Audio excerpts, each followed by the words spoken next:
understanding the technology that powers the money is essential. Knowing the business drivers that inspire how the money is made is crucial. Bridging the gap between the mind of the technologist and the mind of the business is monumental.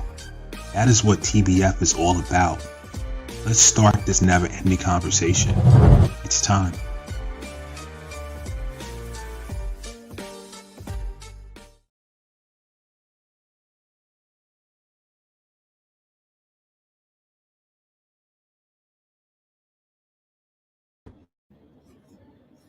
Welcome to another episode of the Tech Behind FinTech. I am extremely excited today.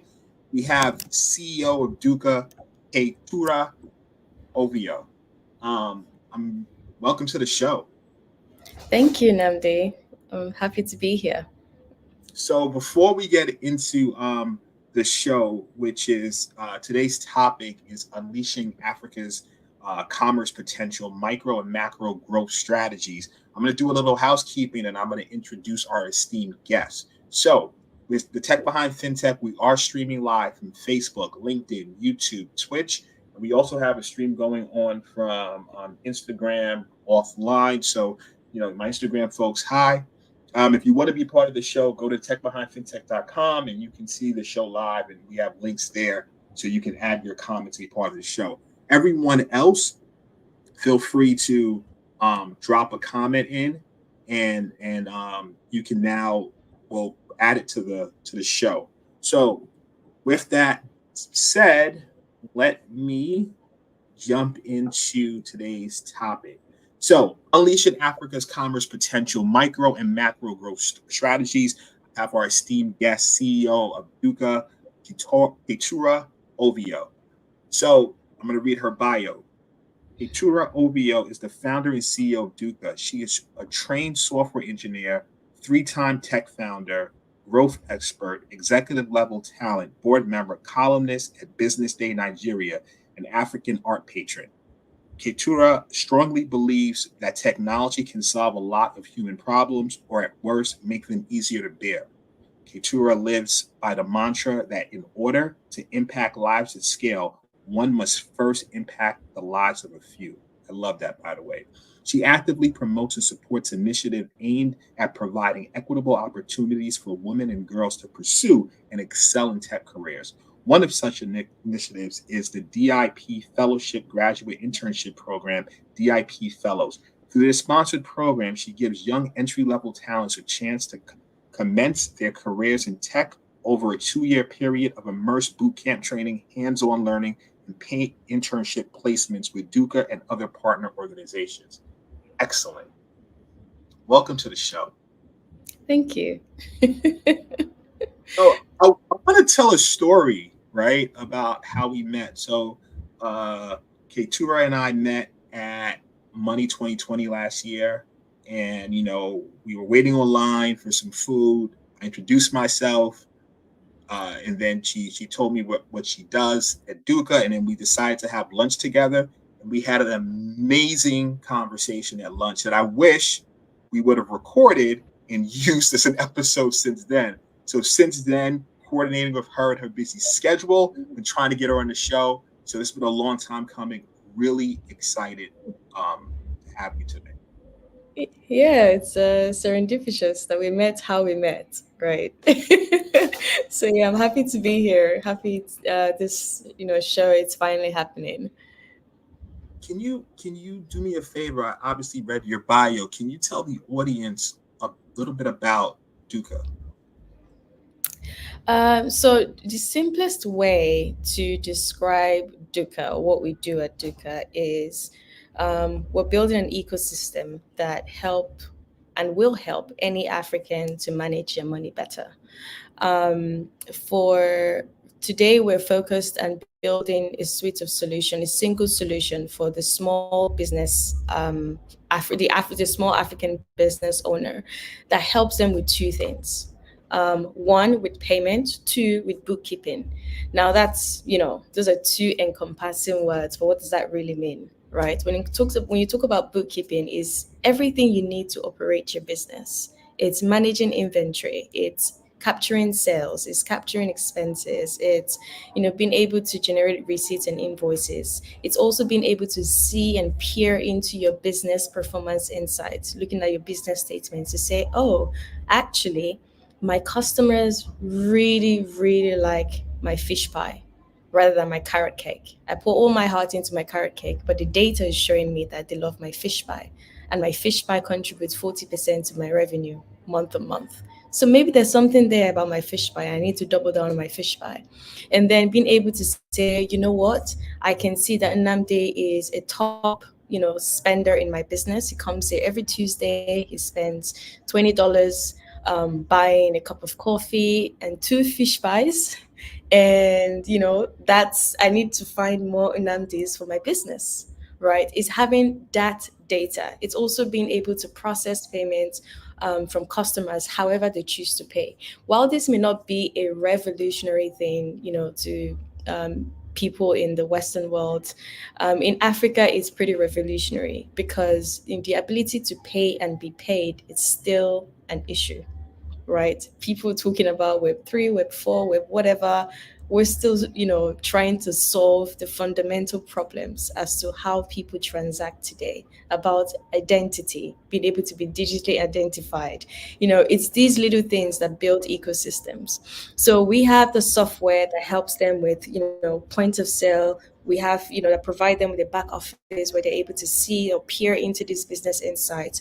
We also provide businesses who have a physical shop with our POS terminal, which is a handheld Android-based solution that comes pre-installed with that software, and it can accept any kind of payment. So what happens is when you sign up on Dukka, you get, for someone who runs a physical, like a retail shop, you get a POS terminal. It's handheld, it's portable, it's small, it's the size of a phone. I wish I had it with me.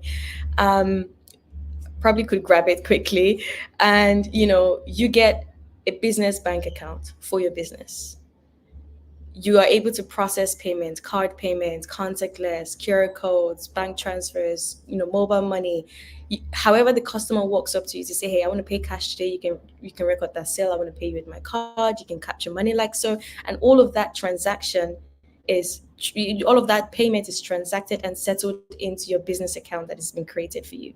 And you can see, the item that was purchased deducted from your inventory from available to sold. And you can see, how much, from a revenue and expense standpoint, your business has done that month. So think of a big, complex ERP payment solution, condensed, simplified, pretty much like WhatsApp for any small business in Africa to be able to thrive on. That's building the operating system for a small business in Africa. I think I said this last year when I met you and we had this conversation. I'm saying this, and I think that's simply amazing. The question I have for you mentioned bank accounts. How does that exactly work? So, most of the retailers you're dealing with, I assume, prior to working with you, did not have a bank account set up, heavily cash-based business. How does the bank account work? How did Dukka set up that partnership? Can you explain that? Yes. So what we provide is an ecosystem, right? We're not a bank, but we provide banking, embedded banking solutions for our customers. So we have partnered and integrated with several banking providers where the information you provide to us when you sign up, we use that to create a bank account for you. You don't even have to walk into a banking hall. You don't have to call up a bank. You don't have to have a personal relationship with any of these banks, but you have an account for your business that is separate from your personal accounts. So it doesn't matter if this is your first foray into owning a bank account, or you probably have a personal account with a bank, but you don't have an account for your business. And that's the behavior that we see in the market today, where a lot of business owners use their personal account, for those who have an account, a bank account, to run their business. So there's no separation of finance, right? Is my uncle sent me money from, I don't know, abroad, it goes into their account.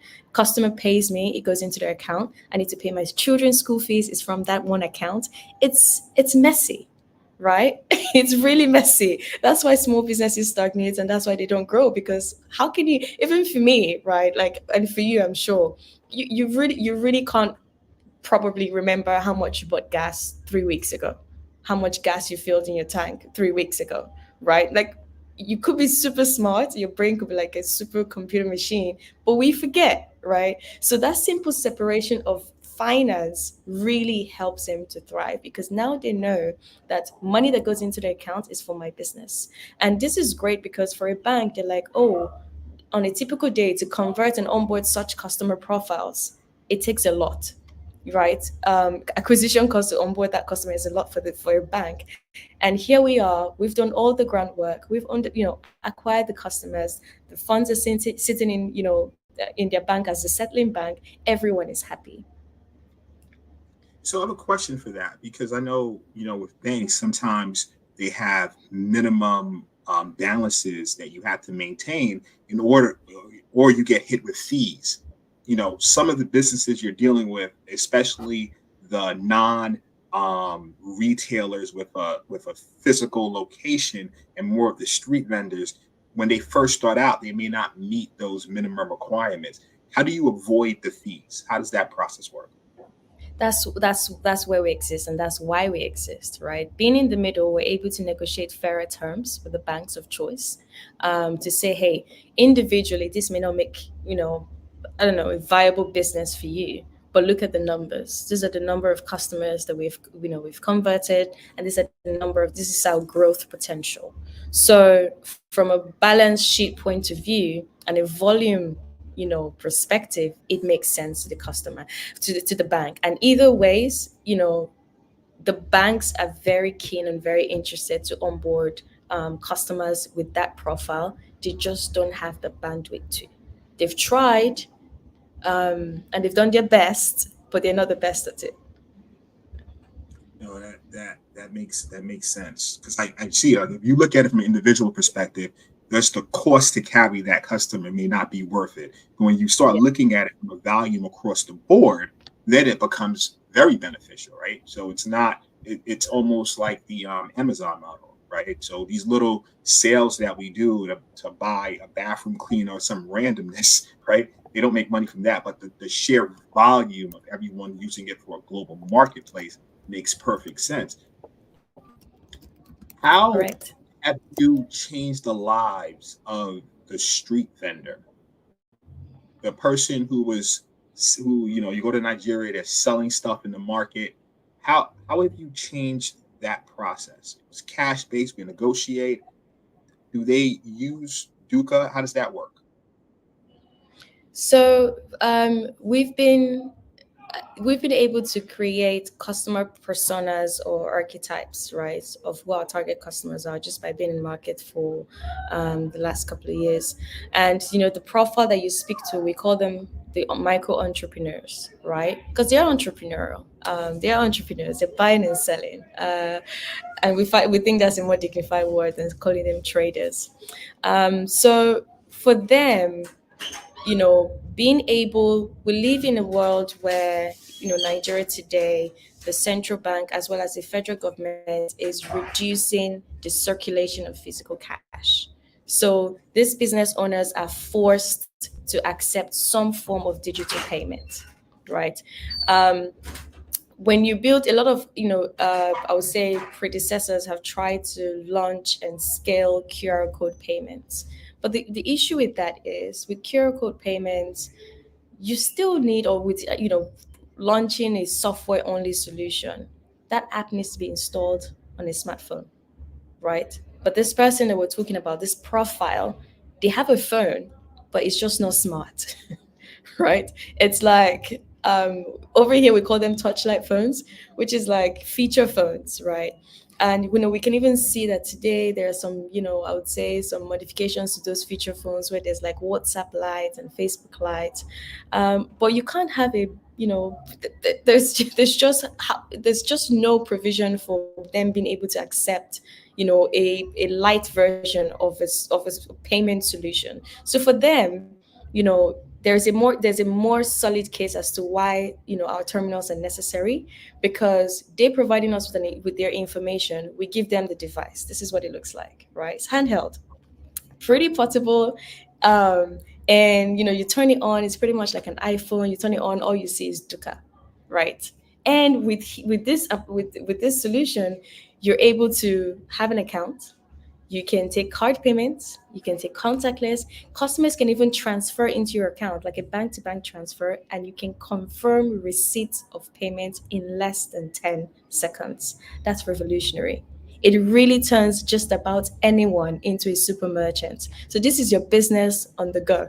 And this is all you need. So think about it, right? If you are, a street vendor, which you're mostly mobile, you're a tabletop merchant, you have maybe a 20 by 40 square meter shop, you can use this to run your entire business. You don't even need anything else because this is everything to you. This is even better than a phone because this makes you money, right? This is your business. And from here, you can also, be able to pay your suppliers from here. You're able to transfer the money to, say, another, maybe your personal account. You can transact easily and freely. So, it's life changing for them because this is all they need. This is really all they need. They don't have to walk into a bank. They don't have to deal with multiple providers because we've simplified that, experience for them where this is a single solution for them. Very interesting. So I'm a street vendor selling fish pies. You've been coming Yes. to me every week paying cash. You tell me about this amazing platform called Dukka and say, you know what? I've been paying you cash, but I really think if you sign up to Dukka, you can digitize the process. I go, okay, I never heard of it. I'm not that technical. I'm really good at making fish pies. You know this because you eat my fish pies every week. What's the next step for me? We'll send you up. So we have in certain regions we have. I mean, they could call us or we could come to them. So we have our business associates, which is regionalized that can come to them, help them sign up, help them set up, teach them how to use it. It's pretty straightforward, and they're set up and ready to go. Our motto is: if you know how to use WhatsApp and you know how to use a calculator, you know how to use this. Because no matter how we profile the street vendors, there's one thing you can't take away from them. They understand the business of making money. They understand plus, minus, multiplication, division, and they can calculate. They don't even have to be like formally trained or have some fancy educational background, but they know how to calculate money. And if you're able to do that, you're able to punch in number to say, I'm taking 5,000 naira or $50 from you, and insert request you're paying with card. I choose card. You enter your card. You enter your PIN. Boom! I get the money. So it's it's straightforward. That's pretty cool. So, so they use it in that respect. Plus, they now, from a back end bookkeeping standpoint, something they probably were not doing before, it's all digitized. Once they go to their login and look at their profile, they can kind of see all of their transactions within the last month or so when they review it. That is correct. That is correct. So, two ways, right? There are businesses who really do care about the bookkeeping aspect and they're like religiously following that. And there are those who, for them, it's just a means to an end for payments and they just use it to process payment. Even in the process of accepting payment, we still collect information from them that helps us to be able to say, okay, this transaction is for fish pie. This transaction is for cakes. This transaction is for Coca-Cola. And, using, our, emerging technologies like machine learning and AI, we're able to then start making sense of that data to then interpret it for them. So they're able to know, okay, so, fish pie, you saw 10 fish pie and, that resulted in $500 or something like that. Is there an extra fee for that in terms of getting deeper analysis on my data so I can start making some more like the business intelligence aspect, or does that just come with the overall subscription? It comes with the overall subscription. Oh, nice. Okay. For them, So it comes with the overall subscription, yeah, for their customer profile. like I said, obviously being from Nigeria, having to interact in different markets to negotiate certain things back a long time ago when I was younger, I just see I was blown away by Dukka and what you're doing. And how did you come up with this idea? Um, I would say it's a summation of my career, right? So when I graduated from university, I was fortunate to be employee number one at a Japanese startup. And we built solutions for small businesses in Southeast Asia.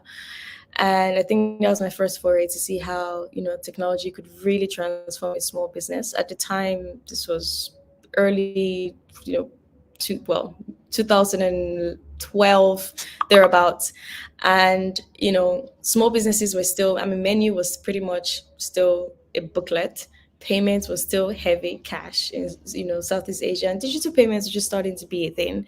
And for us, we figured if we could help these small business owners to digitize their menu, create an app where consumers can discover these merchants. We created a wallet system long before wallet infrastructure became a thing, where consumers would preload their wallet with cash, and they could buy on the app, buy deals real time on the app, go to the shops and redeem without having to exchange cash. That way, we help the small business owner to be able to not lose money and to be able to really see, how much their business is generating. We did that. It was successful. I started my first startup. I was just like, small business is a thing. If it's working in Asia, it's definitely going to work in Africa. So I moved to Nigeria. Started my first business, was e-commerce. It failed. 3 years in, it was way too early. In 2015, it was the ecosystem in Nigeria was maybe 2 years old or something, and there were like infrastructural issues that we were dealing with. I guess over the years, doing that the first time, going into management consulting, starting my second business, COVID killing that one, I really knew that there is something. One strong conviction that I had was there's really something here with small businesses, because if you look at the data, you look at the stats in Nigeria, they make up arguably 97% of all businesses put together, but they're grossly informal. And informal mean the way they run their business, that transactions or payments is physical cash, and they're just excluded from this digital ecosystem. So all the noise, all the tech boom you're hearing out of Nigeria, of Africa, is the digital natives. The larger percentile of the population are still digitally excluded. Right. And even for those who are digitally included in their personal lives, when it comes to their business, it's still very manual. So for me, it's like there is something here. And I'm a big believer that technology can solve a lot of human problems, or at least make it easier. And for me, I just wanted to innovate and to figure it out. Like, how do I help them? How do I help this subset? Because whoever does this, that person is going to win. And for me, it came down to, okay, there's so many problems. They can't accept payment is cash. They can access capital when they need it. They pay multiple taxations because the government doesn't even know how to tax them, so they just give them whatever bill and they have to pay. And most times they have to pay numerous government institutions or tax organizations for that. And they don't have data, so even if they want to grow, they go to a financial institution to say, this is my business. My shop is next to your office. I need money to scale my business or to buy inventory. The first thing is going to be, do you have bank accounts with us? Where's your, business history? What can we prove? Because if someone comes to you to say, I need money, they need to tell you exactly how they're going to pay you back.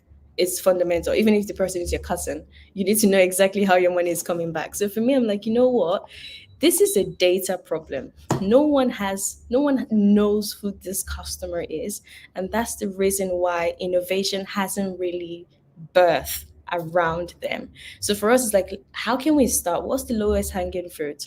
I knew that, because of how they are, you can't burden them with multiple solutions. They need one provider, single solution that does everything for them. And it still has to be stupid simple.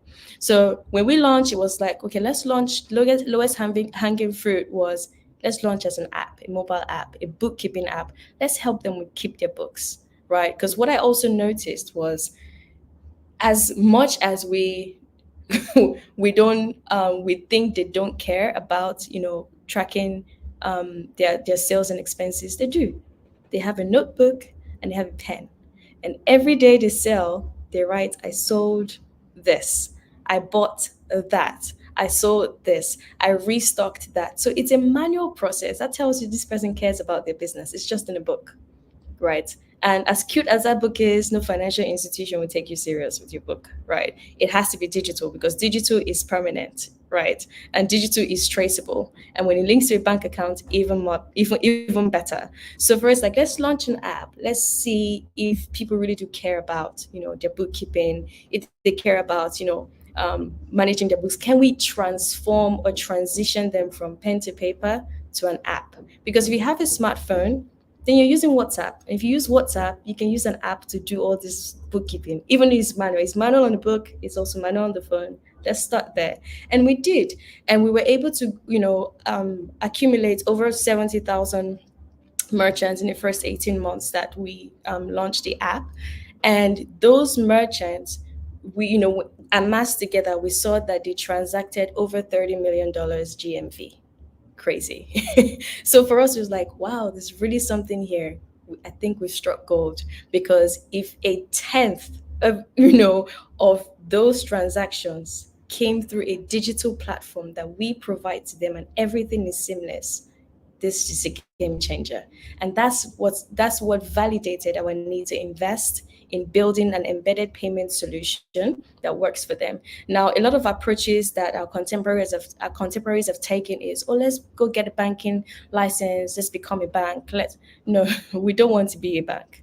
We're a technology company, and we are creating an ecosystem where every one of us who are trying to serve this customer can collectively share and serve the customer, and we all make money in the process. So that's why we partner with multiple banks, we partner with multiple processors and switches, because we want to make sure that we are the ecosystem where everyone plugs in and everyone serves the customer, and we all win and we all share revenue in that process. So yeah, that's how we that's how we got here.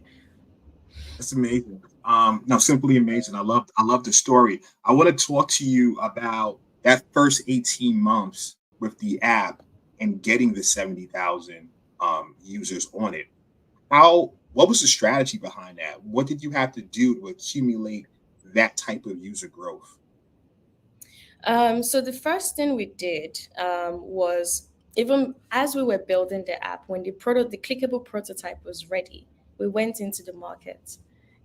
We had the clickable prototype installed on our phone, and went to the market, and we just approached different vendors, different business owners, and said, hey, we're building this app that's going to help you with inventory management. And then, with other times, we took a consultative approach to say, what problems are you facing in your business today? Right. So I'm like, oh, I can't access money to buy inventory, or my sales boys and girls are always stealing from me, or, my shop got burnt 2 times in the last 5 years, like wild stories, right? Of the challenges that they face. I'm like, okay, we have this application that we're building. It's not ready yet, but here it is. Can you just, let's simulate. Can you just assume that you're signing up and you're signing in and you're trying to add an item to an inventory? And we just watch them. And just by doing that, we could see where they fumbled, where they clicked.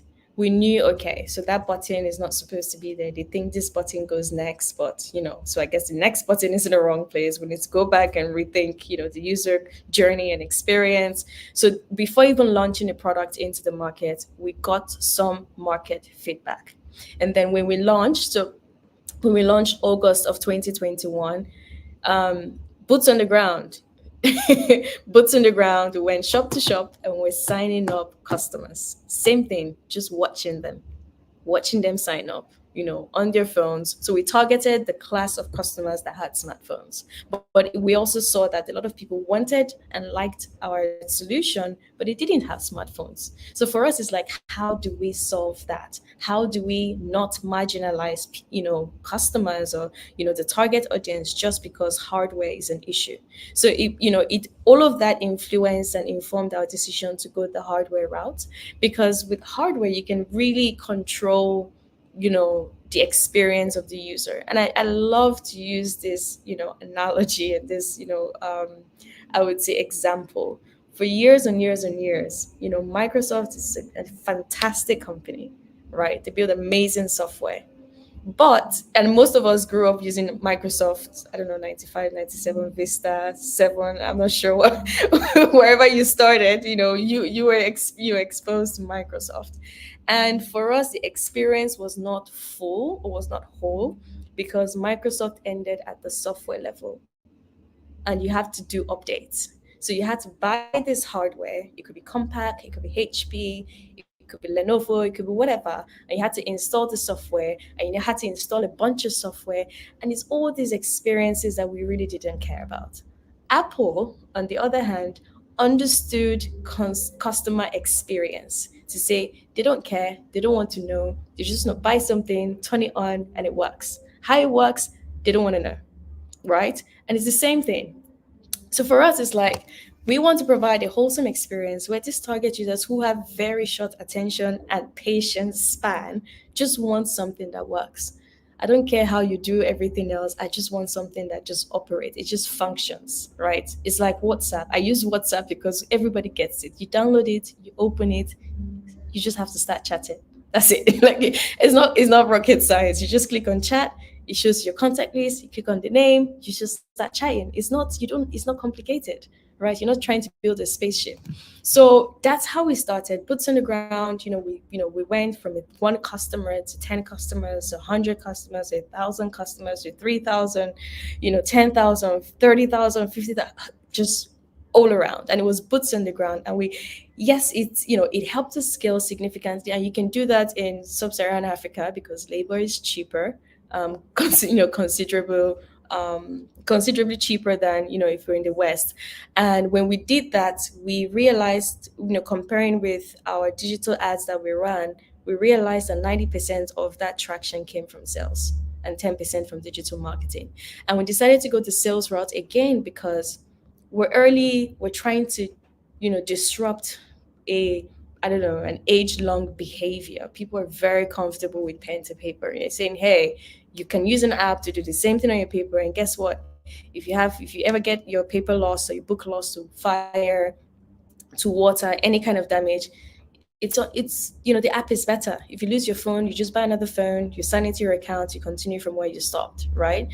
The feedback we got from driving acquisition, doing a sales-led acquisition, is that when the customer didn't like the product or had some form of feedback, they were right in front of us and they could tell us exactly why.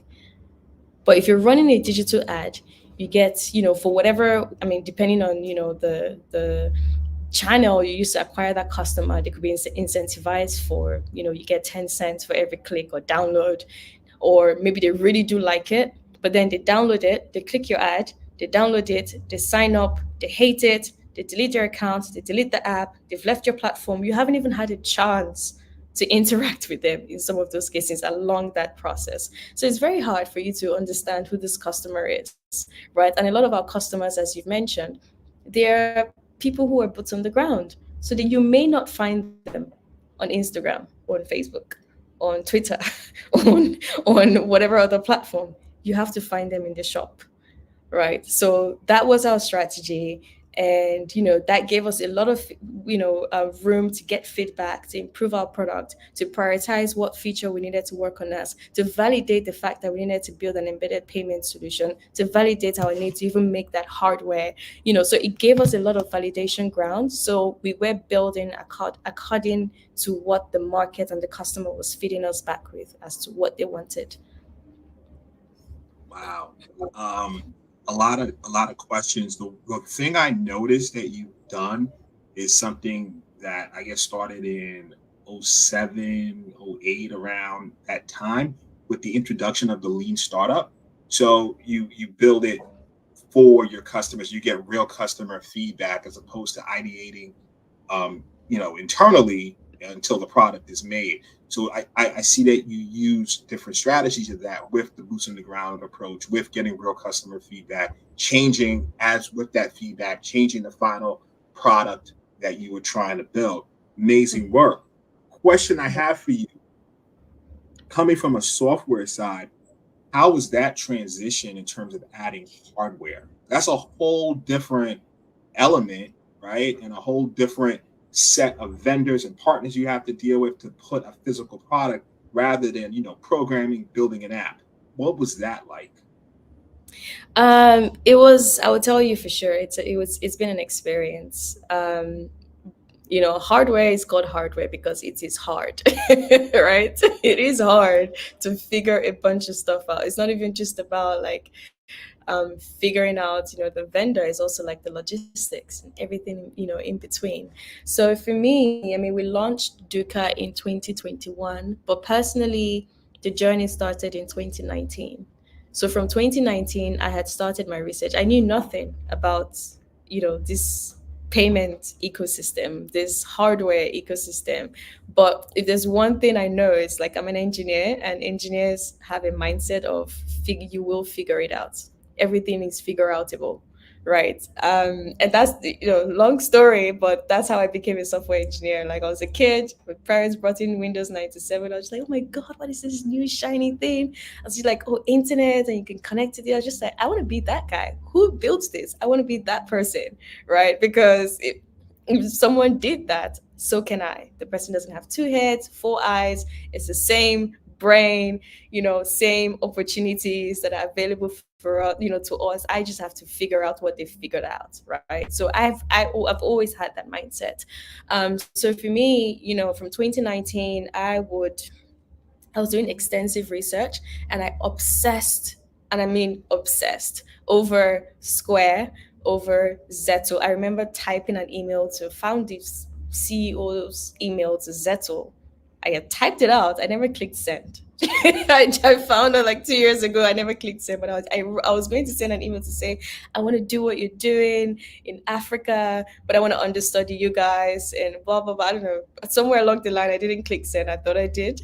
But I obsessed about how they started, the supply chain, how it works, the different components, just trying to figure it out. For me, it was like this puzzle, and I had to figure it out, right? And I just loved how seamless, Square, ecosystem was, and how, a lot of their inspiration, interestingly, came from Apple, because Apple is the first company to have built, an ecosystem where everything just fits into each other, right? But then they built an ecosystem that was, I would say, pegged on hardware, because a lot of the experience that we get to enjoy, I mean, now it's like software driven or software led, but it started with hardware, right? And then it becomes this ecosystem where it's now, if you're part of the Apple ecosystem, it doesn't really matter what hardware you use. You're just in there, your information is stored. You can use it through or access it via multiple channels.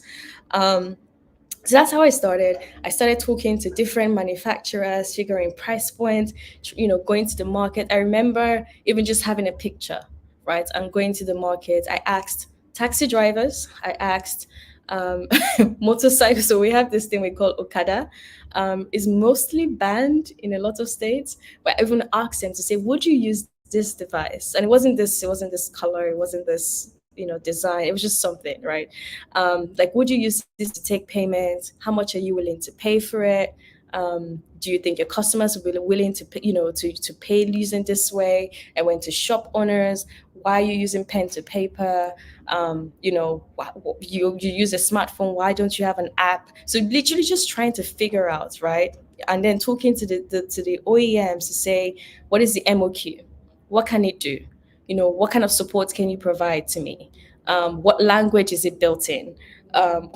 Just asking all those questions, and just like a puzzle, just putting the pieces one by one by one, and also just watching the evolution of the payments ecosystem around, especially around those who are building with hardware as a component, how, where they started, where they are now, what the trajectory is, because it's harder to build or to convince, I would say, investors, for example, if you're building something that's never been built. And that's even the issue I faced in 2021. I didn't have a lot of parts figured out.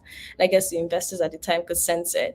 But I knew that this didn't work. I remember jumping on a call with an investor that someone, a mutual friend, introduced me to, jumped on the call, and the first thing was just like, I don't believe and I don't buy, that this target audience, these street vendors or micro entrepreneurs will ever use an app or ever use a terminal, a POS terminal to take payments. But I'm going to honor my friend and listen to you. I was just like, wow, okay. All right, I think I will change your mind in 30 minutes. And I did, right? Yeah, I did change his mind in 30 minutes. Like, okay, you won me over, but you're still. Can we go back to that? How did you change their mind, right? So you have a person who's a potential investor. They don't believe that the market that you're trying to target can use the product or transition into any form of digital payments. They've been around this all their life. They've seen this micro market operate cash-based. Everyone notices it. Now they come with this preconceived notion prior to talking to you. They're just talking to you because, as a favor to a friend, it's like, listen, I'll listen to her, but whatever. I really am not convinced. How did you do that? I'm a salesperson too. so I told him, I showed him the stats. I told him, I showed him facts as well to say, what we're trying to build in Africa and Nigeria is not new. I lived in Asia for 6 years. I saw the evolution of digital technology before moving to Lagos, from Southeast Asia. I was paying my landlady rent on WeChat. It's like WhatsApp, paying your landlord on WhatsApp. This was far back 2010, 2011, 2009, 2008, right? I was like, it's not a case of if, it's a case of when and who's going to do it. And I gave several instances of how, landlines were a thing, and everyone thought that would, with projecting as to how that would be the way to connect the entire country and the entire continent. And then mobile phones, telecommunications came into Africa, came into Nigeria. And if you look at MTN, I read somewhere to say their 10-year projection, they made in 9 months. So if anything, African consumers, African, I would say our target audiences in Africa, we are notorious, and it's a good notorious, for leapfrogging a lot of processes. We adopt, we attract, we just buy into technology because it works. Right. So I told him it's not a case of who, it's not a case of if, it's a case of when and who's going to do it. Right. The projection of the world is digital payment cannot be ignored, and these people will be forced one way or the other to accept digital payments one way or form. In 1992, in fact, as far back as 2010, I remember my dad saying there's nothing you can do to him, he's never going to have an ATM card. Look at him today, right? So it's like there will be resistance, but by nature of, I would say, association and just like policies and changing of times and just, the improvement of technology, people will be swayed to this side. So, I guess showing him that and showing him that this is possible, this has worked in this market, that market, that market. And, we're going to be one of the frontiers of people who will be leading this. I think it changed my mind to say, yeah, I think I'm looking at this the wrong way. I'm going to be one of those people that said, oh, the internet is terrible, and then look at all of us today, or saying, oh, these telecoms, I mean, when phones came out, buying a SIM card in Nigeria at the time was 25,000 naira. Today is free. It came out as 25,000. Buying a Nokia 3310 was ridiculously expensive. Buying a Turaya was ridiculously expensive. How much are phones today? So it's a case of, you can't be the one who, or people saying today, oh, AI is not going to eat up the world. It will. We can already see it, right? So it's not the more you resist, the more you even validate it even further that this is going to be relevant. So there are two types of people. You could resist the change, or you can be part of the people who effect the change. No, I mean, you're accurate 100%. And I like to ask those types of questions, especially when we came across resistance. You showed him case studies from other regions. Number one, you said, okay, it worked here. We're not there technically yet, right? but there's proof that the concept could work, number one. Number two, if you look at other verticals, you see people making a transition and change. Why couldn't it work in this vertical in this instance? You showed him proof of that. And then overall, this is the general direction of the world. Why do you think Nigeria will be excluded of that? And by presenting it all in that package, it was like, wow, I was looking at this wrong. I see how it could work. And then showing him a high-level plan of how your roadmap and how your plan is, what the plan is to actually get us to that stage, mixed with obviously your research and so forth. So is that a summary of how you were able to switch that mindset? Fantastically summed up. Yeah. Appreciate that. Look, hey, so, with the topic of today's show, Unleashing Africa's Commerce Potential, I mean, everything you're doing in Dukka, right?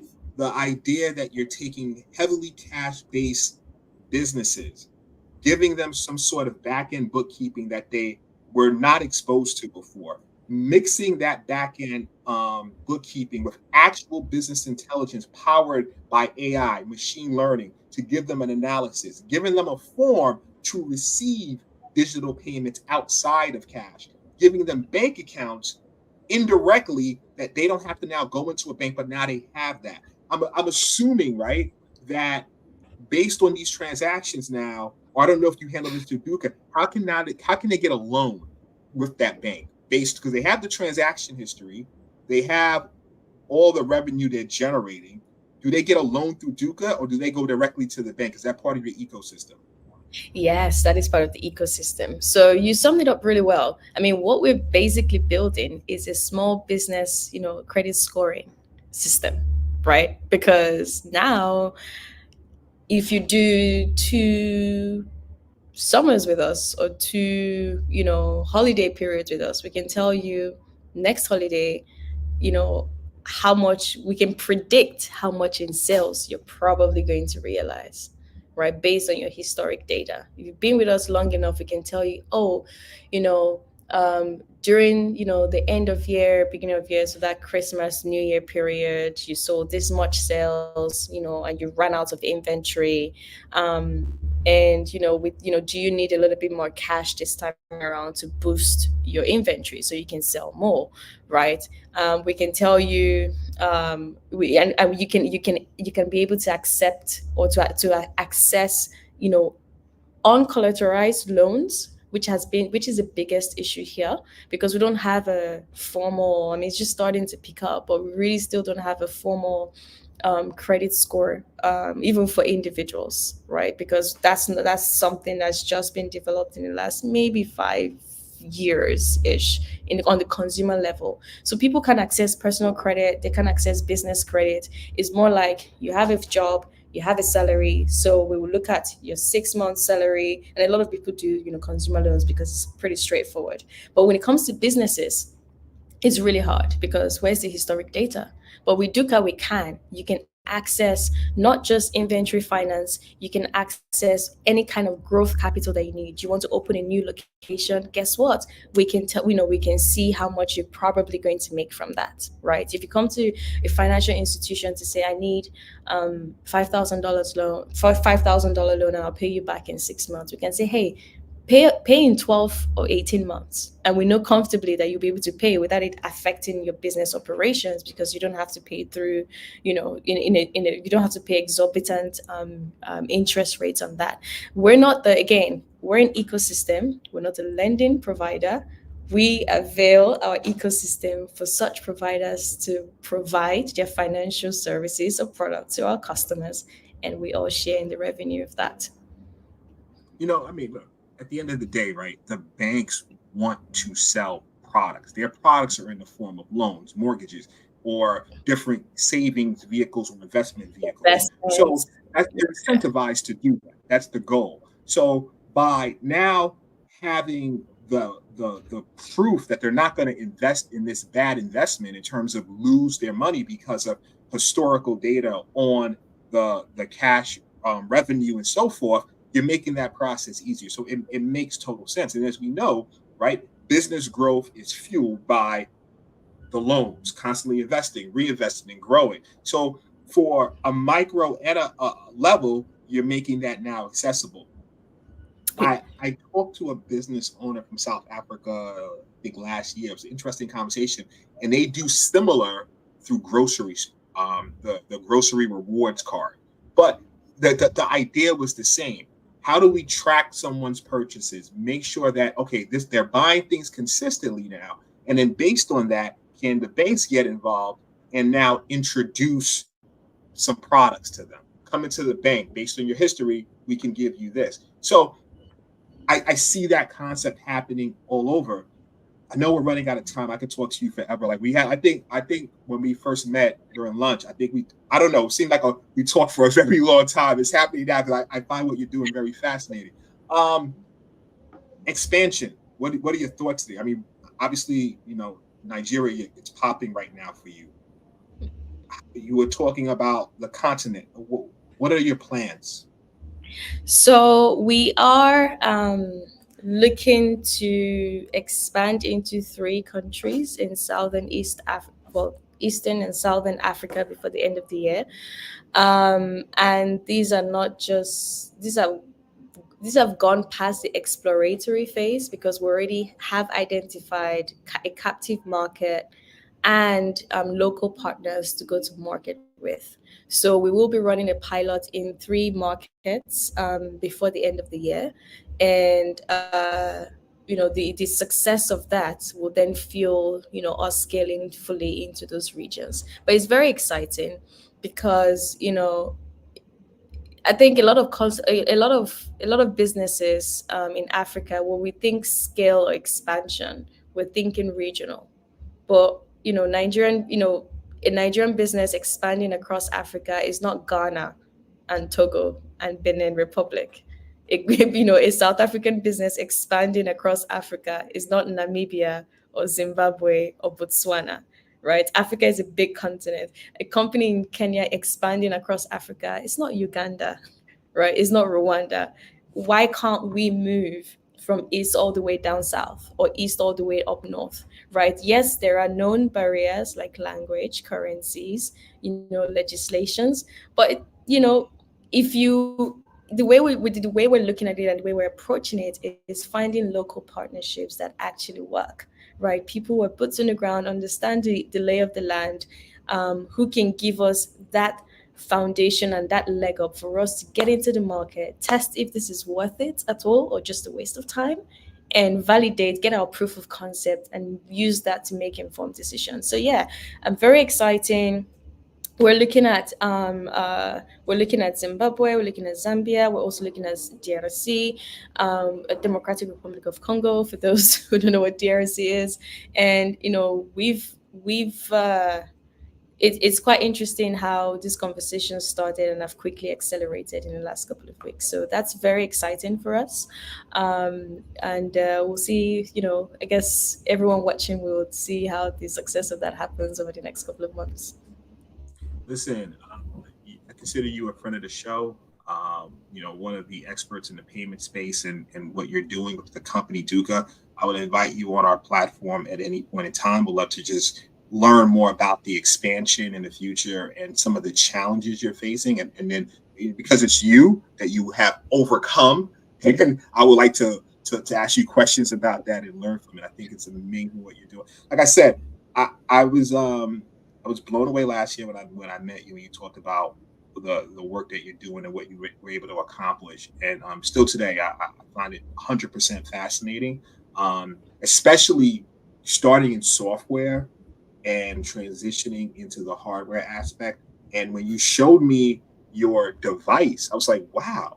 So just, because I felt it, I touched it, I was like, oh, this is amazing. And then a micro vendor can get this in the market. I wonder how that plays for negotiation. Because I remember back in the days, a long, long time ago, right? The biggest thing for negotiation for me when I wanted to try to get something from the market was, no, my friend, we go back and forth and I put the money in the person's hand. I'm like, listen, this is what I have. So I think Dukka's messing that. I think I need to find a new negotiation style because of Dukka. I'm helping them make more. I know we're at time, so at this time of the show, I like to just give my guests a platform. I mean, obviously you talked about Dukka a lot, but I'll give you the platform to talk about it, how people can find you, and so forth. So I'm going to go off the stage so you can have that time. Sure.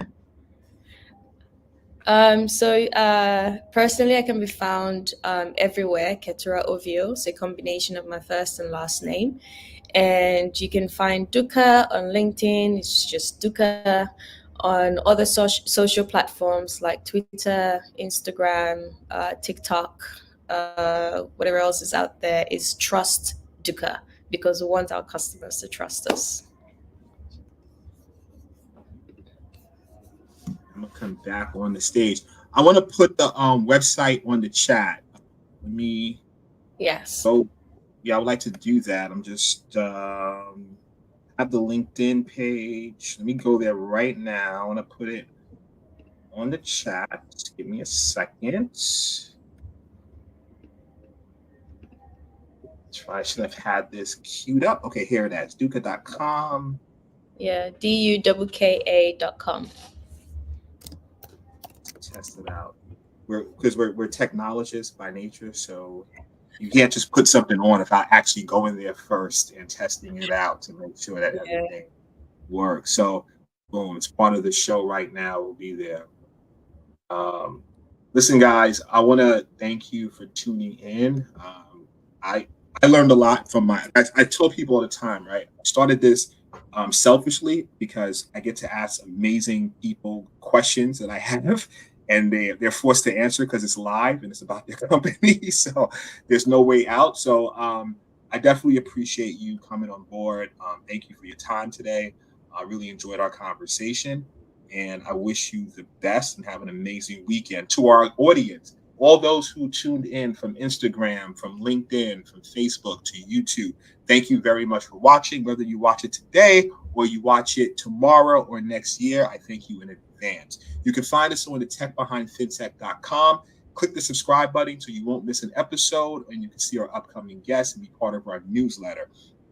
When you go on YouTube, hit the subscribe button. Greatly appreciated. Every week you can catch us live, 12 p.m. EST. You can see us on the techbehindfintech.com or any one of your platforms from Facebook, LinkedIn, and YouTube. I thank you very much, and I wish you all a lovely weekend. Cheers. Cheers.